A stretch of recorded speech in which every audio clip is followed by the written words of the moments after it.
우리는 지금 최신 기출 200제를 공부를 하고 있는데 그 세 번째 해당되는 시장이라는 파트를 공부를 합니다. 우리가 전체적으로 200문제를 8파트로 나누어서 공부를 합니다. 첫 번째는 총론, 두 번째는 수요 공급 해서 우리 지난 시간까지는 수요 공급을 중심으로 공부를 했어요. 자, 지금부터는 시장이라는 파트로 보려고 하는데, 원래 시장이라는 파트는 부동산의 투자 관점에서의 효율적 시장, 거주 관점에서의 여과, 그리고 지대, 입지, 도시 이런 내용들이 시장이라는 파트에 들어가서 문제가 나오고 있어요. 그런데 저는 편의상 이 지대, 입지, 도시에 관한 내용을 마지막에 활동이라는 파트에 넣어서 학원에서 강의를 하고 있어서 이거는 이번 시장편에서는 두 개 해당되는 내용, 첫 번째는 경기 변동을 중심으로 한 문제, 그리고 두 번째는 투자와 거주 관점에서 부동산의 효율적 시장과 여과 이런 내용으로 문제를 풀겠는데, 대략 이 두 파트로 보면은요 상대적으로 문항수가 적어집니다. 내용이 쉽죠. 그러니까 지난 5년 동안에 13문항이 출제가 됐어요. 그 이야기는 대략 2문항에서 3문항 정도 출제가 되고 있는데, 그 중에서 한 문항은요 경기 변동 쪽에서 한 문항이 나오고, 그 다음에 나머지 한 문항은 투자 관점에서의 효율적 시장, 그 다음에 거주 입장에서의 여과 이런 내용이 따로따로 나온다면 3문항, 둘 중에 하나 나온다면 2문항 이렇게 나온다고 보시면 되고, 상대적으로 내용이 편하니까 가벼운 마음으로 준비를 하시면 되겠습니다. 39번 문제입니다. 39번 문제는 경기 변동에 관련된 내용이에요. 경기라는 것은 부동산의 수요 공급의 상태를 말하는 거죠. 그것이 변한다는 거죠. 그때의 경기가 좋아지는 것을 회상, 회복과 상향이라고 하고, 경기가 나빠지는 걸 후하, 후퇴와 하향이라고 한다. 이렇게 변할 때 부동산 경기 변동에서 어떤 특징이 있느냐, 이런 내용이에요. 자, 1번.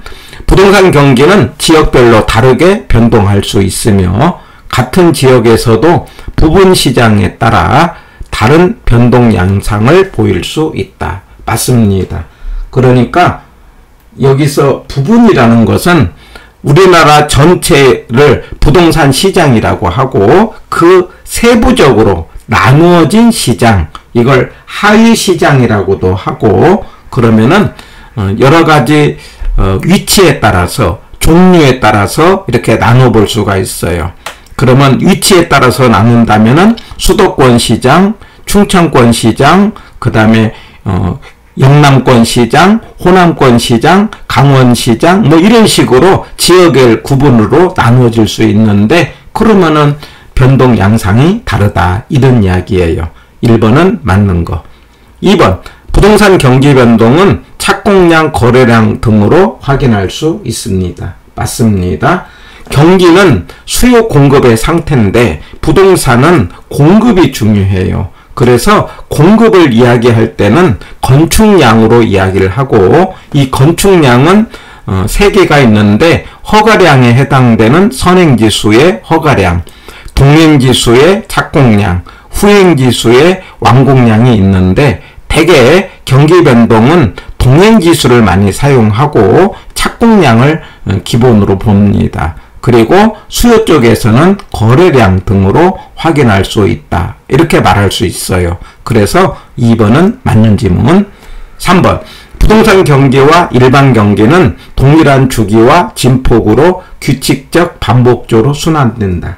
이거 말도 안 되는 이야기죠. 그래서 일반 경기뿐만 아니라 모든 경기는 주기도 다르고, 주기라는 것은 뭐냐면은 이게 옆으로의 기간이죠. 우리가 정점과 정점 사이, 저점과 저점 사이로 이해를 하시고요. 그 다음에 진폭은 위아래를 말하는데, 이게 다르다라는 거죠. 그럴 때 부동산은 일반 경기보다 주기가 길고 진폭도 크다. 이렇게 이제 문제를 풀어가시면 돼요. 3번은 틀린 거. 4번. 부동산 경기가 상승 국면일 때 경기가 좋아졌다 이 말이에요. 그러면 어떤 사람이 물건을 거래를 했대요. 그 거래 가격은 지나고 보니까 하한이 된다. 이렇게 말할 수 있어요. 그래서 맞다. 올라갈 때는 반대로 하한선이고 경기가 떨어질 때는 반대로 상한선이다. 이렇게 말할 수 있죠. 그래서 4번은 맞는 것. 5번. 업무용 부동산의 경우 하강 국면이 장기화되면 공실률이 증가하는 경향이 있다. 맞습니다. 해서 39번의 정답은 3번이고 바로 이 내용을 중심으로 경기 변동에 관련된 내용을 체크포인트로 확인을 합니다.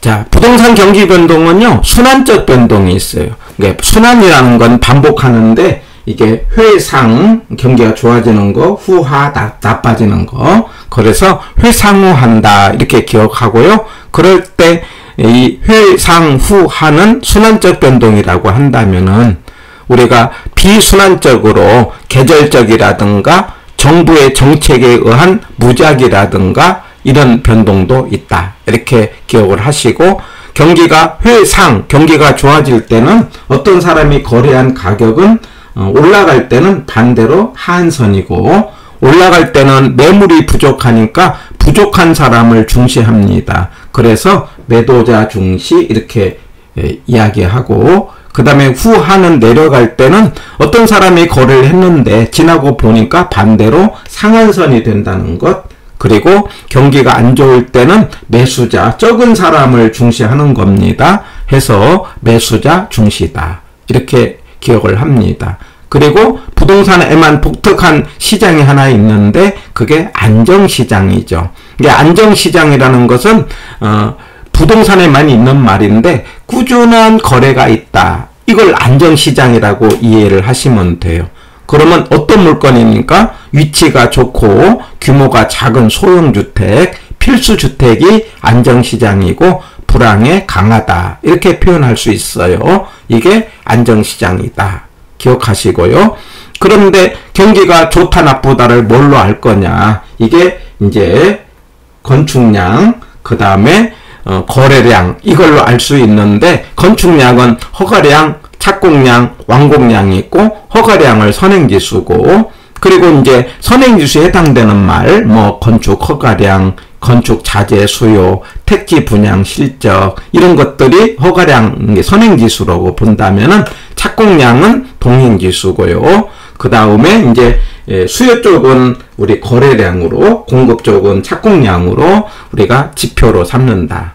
자, 조심할 것은 가격은 보조지표로 본다는 것. 가격을 가지고 가격이 올라간다고 해서 경기가 좋은 것은 아니라는 것. 그래서 보조로 본다는 것. 그리고 이제 완공량은 후행지수다.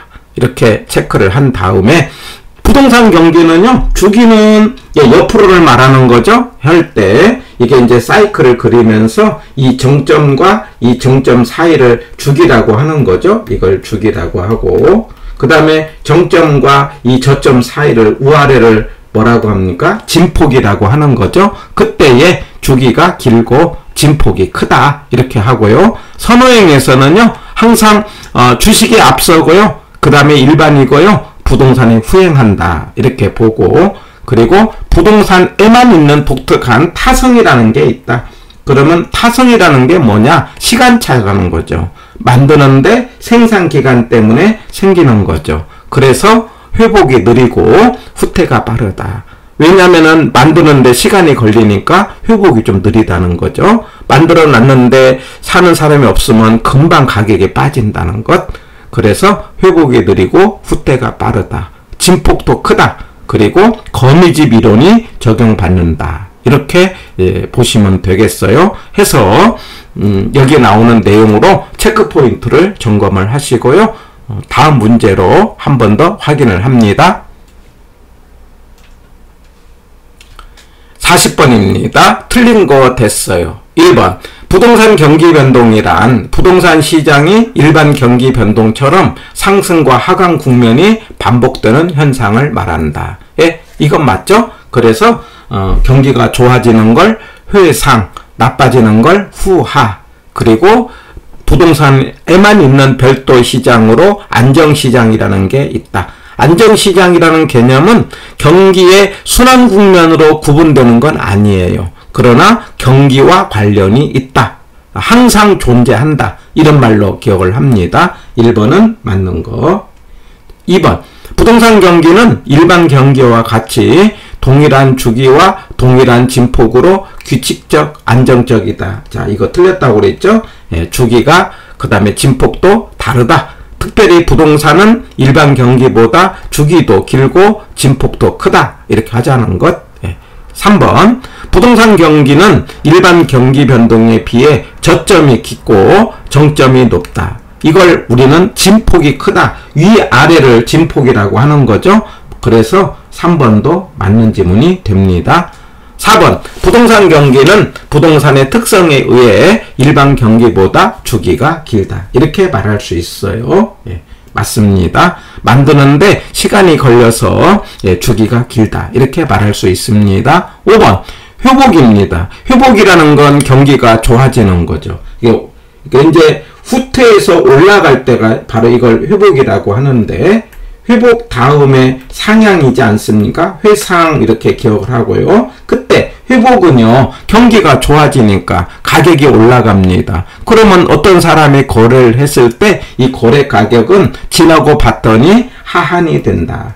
반대로 생각하시면 돼요. 올라갈 때는 하한선이고, 반대로 후하 이렇게 내려갈 때는 이제 뭐가 됩니까? 후하 할 때는 상한선이 된다. 이렇게 반대로 보시면 되고, 5번도 맞는 지문. 그래서 40번의 정답은 2번이 되겠습니다. 41번입니다. 41번은 경기 변동에서 출제 빈도가 가장 많은 것이 거미집 이론이에요. 그러니까 거미집 이론이라는 것은 경기 변동이라는 것은 수요와 공급의 상태를 말하는데 이게 변한다는 거예요. 그런데 수요 공급의 상태가 반복적으로 나타났을 때 거미집 모양이 생긴다. 이걸 거미집 이론이라고 하는 거예요. 그러니까 거미집 모양이요, 3개가 있어요. 그 수요 공급을 반복을 했을 때 여기는 그림을 이제 못 넣는데, 우리 앞에 용어 백선에서는 이제 거미집 이론에 관련된 그림이 들어가 있어요. 이게 그림을 보시면서 이제 금방 이해가 되는데, 안으로 모아지는 걸 수렴이라고 해요. 그러니까 수요 공급이 반복이 되는데 이게 공급이 문제가 돼요. 그래갖고 안으로 그림이 모아지는 형태를 뭐라고 하는 거니? 수렴이라고 하고요. 퍼지는 걸 발산이라고 하고, 그 다음에 빙빙 도는 걸 순환이라고 해요. 그래서 거미집 모양이 3개가 있습니다. 말하자면 수렴, 그 다음에 발산, 그 다음에 순환이 있다. 이런 이야기예요. 그런데 그 모양을 놓고 보면은요,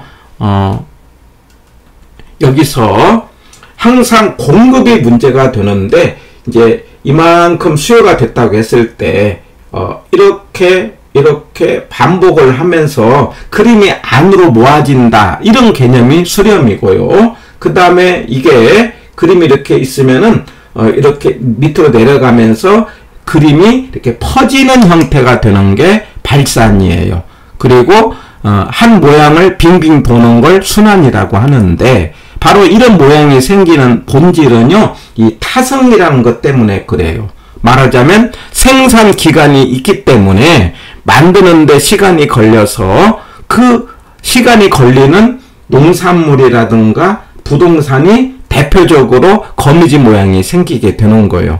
그런 그 말을 문제로 풀 때 바로 이 표현이에요. 이게 수요량은 가격에 따라서 사람이 물건을 이제 반응을 하는데, 가격으로 물건을 사는데 비쌀 때는 안 사고 쌀 때는 많이 사는데, 그때 수요량은 가격에 즉각 반응을 한다는 거예요. 그런데 공급량은 일정 기간 후에 반응을 한다는 거예요. 그것을 우리는 말로 나올 때 이렇게 나옵니다. 금기의 수요량은 금기 가격이다. 그러니까 지금의 수요량은 지금 가격, 즉각 그때 가격으로 나타난다는 거예요. 그런데 지금의 공급량은 지금은 물건을 만들 수가 없으니까 이전에 만들어진 가격, 그 이전의 전기 가격으로 말하자면 공급량이 정해진다는 것. 그래서 이 공급에 대해서 조금 조심합니다. 금기의 공급량은 전기 가격이다. 왜냐면은 공급은 만드는데 시간이 걸려서 그렇다라는 거죠. 이걸 전제로 하고요. 그 말은 밑에 나오면은 공급자는 현재 가격에 반응을 하는데, 근데 그 현재 가격이라는 게 이전에 만들어진 가격이다. 그러니까 아파트를 공급을 할 때 지금 아파트를 많이 지을까 적게 지을까는 지금 가격이 비싸면 아파트를 많이 만들고 건설사가요. 지금 가격이 이제 낮으면 안 만든다 이 말이에요. 그런데 지금 만들어진 것은요, 이미 만들어진 가격으로 이전에 만들어진 아파트로 형성된 가격이에요. 그것을 말로 표현할 때 금기의 공급량은 전기 가격 이렇게 한다는 거. 그리고 미래를 예측해서 하는 게 아니라는 것을 전제로 하고, 이거는 공급이 문제가 되기 때문에 공급이 비탄력일 때 이게 수렴이 되는 거예요. 이게 수렴이라는 것은 말하자면 비탄력일 때 공급이 문제가 돼. 이게 공급 곡선이지 않습니까? 그럴 때 우리가 상업용과 공업용이 주거용보다 거미집이 더 잘 된다 라고 이야기하는 이유는 상업용과 공업용은 비탄력적이고 주거용은 탄력적이기 때문에 거미집 이론은 주거용보다는 상업용, 공업용이 더 잘 된다 이렇게 말할 수 있고, 이 거미집 모양의 형태가 세 개가 있다고 그랬죠. 수렴과 그 다음에 발산과 순환인데, 문제는 뭐에 따라 결정된다? 공급이다. 그래서 공급의 탄력성이 이렇게 작을 때, 수요보다 작을 때는 수렴이다. 그래서 기억할 때 제가 공비수 이렇게 하자고 해요. 공비수. 공급이 비탄력일 때 수렴이다. 자, 그런데 공급이 비탄력이라는 말은 결과적으로 수요는 탄력이 돼요. 그래서 공비수나 수탄수나 같은 말이에요. 네, 공급이 비탄력일 때 수렴. 그 말은 수요가 탄력일 때 수렴 이렇게 하자는 거예요. 그래서 자 41번에 1번에 보니까 수요의 탄력성이 공급의 탄력성보다 크면 그랬어요. 이 탄력성을 이야기할 때는 절대값만 따지는 거예요. 그러면 수요의 탄력성이 공급의 탄력성보다 크다는 건 수요가 탄력이에요. 수요가 탄력이라는 이야기는 공급이 비탄력이에요. 이게 공비수, 공급이 비탄력, 수요가 탄력, 그러면 수렴이다 라고 하는 거예요. 그래서 기억은 수렴이 된다 이런 이야기예요. 자, 그런데 두 번째 가서 뭐라고 했냐면은 우리가 탄력성과 기울기는 반대로 하자, 우리 수요 공급할 때 강조를 했어요. 다시 탄력성과 기울기는 반대예요. 그런데 수요 곡선의 기울기의 절대값이 공급보다 크다. 그러면 공급 쪽이 완만하다, 작다 이 말이에요. 공급 쪽이 작다는 이야기는 이렇게 누웠기 때문에 기울기가 작다는 것은 탄력이에요. 그래서 이거는 발산이 되는 겁니다. 니은은 뭐가 된다고요? 반대가 돼서 발산이 된다. 기억은 뭐가 되고요? 수요가 탄력이니까 수탄수 해서 수렴이라고 한다면은 니은은 어떤 일이 생겨요? 기울기라고 했기 때문에 기울기가 이게 공급 쪽이 뭐가 돼요? 수요 쪽이 크고 그 다음에 공급 쪽이 작다고 했기 때문에 그러면 발산이 되는 거고, 그러면 정답은 기억은 수렴, 니은은 발산이니까 여기 문제의 정답은 2번이 정답이 되겠습니다. 해갖고 41번을 통해서 거미집 이론 정리를 하기를 바랍니다. 한 번 더 거미집 그러면 공비수다. 공급이 비탄력일 때 수렴이다. 그 이야기는 수탄수다. 수요가 탄력일 때 수렴이다. 그림이 공급이 문제가 된다. 그래서 왜 문제가 된다? 생산기간 때문에 그렇다. 생산기간이 있어서 즉각 반응을 못한다는 것을 금기의 공급량은 전기가격이라고 한다. 예, 이 말 기억하고, 그런 다음에 공급곡선의 기울기가 이렇게 서 있으면은 이게 수렴이다. 그 다음에 공급곡선이 누웠으면 누웠다 해서 발산이다. 이렇게 기억을 하시고, 공급과 수요 사이에서 탄력성과 기울기는 반대다. 이렇게 정리를 하는 겁니다. 41번의 정답은 2번이었어요.